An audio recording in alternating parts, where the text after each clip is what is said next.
The Turtle Turn by John Gustafson. By John Gustafson.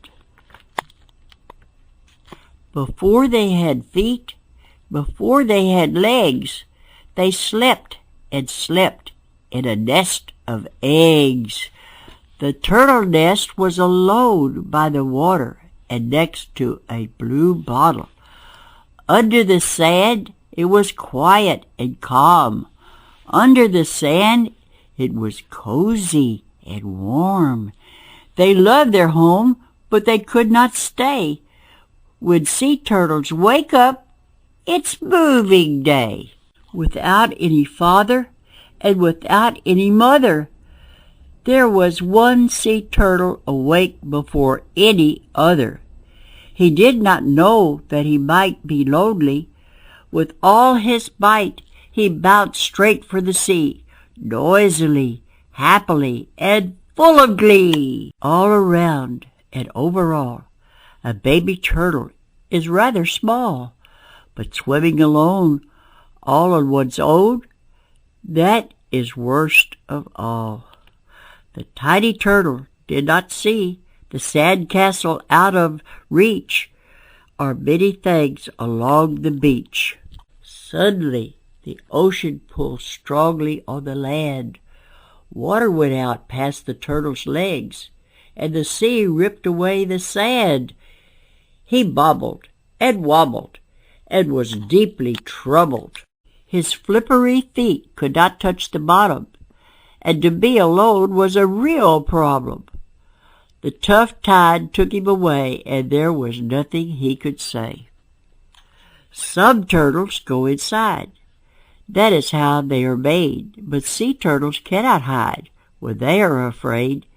It's not that they are ignorant. Sea turtles are just different.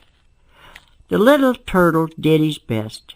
He turned back to the blue bottle and swam for his nest. He was swimming alone in the deep while his brothers and sisters were still asleep. He bobbled to a stop and saw over a wave's top. He looked and stared. He was surprised and scared. He thought he was swimming in the right way, but he was farther to sea and farther away. In a panic and in a hurry, he went faster and in a scurry. He wanted to go back to where he was happy, but it could not be done with flippers flappy. It could not be done in a busy frenzy. All the kicks and the hardest whack would not work to get him back. Even though he was born to swim, the strong water really had him. He was thinking and thinking while trying to stay still. He saw that he was drifting and sliding against his will. The water pulled him out to sea, but also down the beach. His old home was harder to see. What could he hope to reach? He needed to save strength for sure, or he would never reach the shore. He might have floated on his back, but turtles don't like to do that. He made a little correction to work with the flow. He turned in a new direction, careful, calm, and slow. More of the beach began to appear, as if the sandy shore was coming near. The new way of swimming seemed to be working, and the turtle thought about sharing some fun. He wanted to be smiling, he wanted to be smirking, but he was far from being done. The tiny turtle came out of the water near a big purple boat. He wanted to celebrate, scream, and yell, but he dared not speak a turtle's note. There was danger in this meeting. It was more than just the smell. Talking birds spoke of eating tasty turtle in its shell. Beyond the squawking birds, there was still a very long way to go. He passed quietly behind on tippy-toe, going quick and fast, but also kind of slow. At the red umbrella, he was stopped in his track. Something had him from behind his back. It was not the bird snapping, but it was a crab grabbing. The baby crab was very red, with strong claws and an ugly head.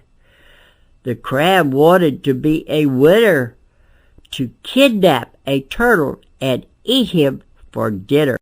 With all his strength, he broke away. He scurried, he scrabbed, he ran. He certainly did not stay.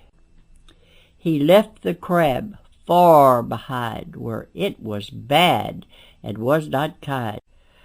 The sand was burning hot because a fire was near the spot. He did not feel the blazing heat because of the quickness of his feet. He started to get tired. He wanted to dawdle. But then he saw the blue bottle.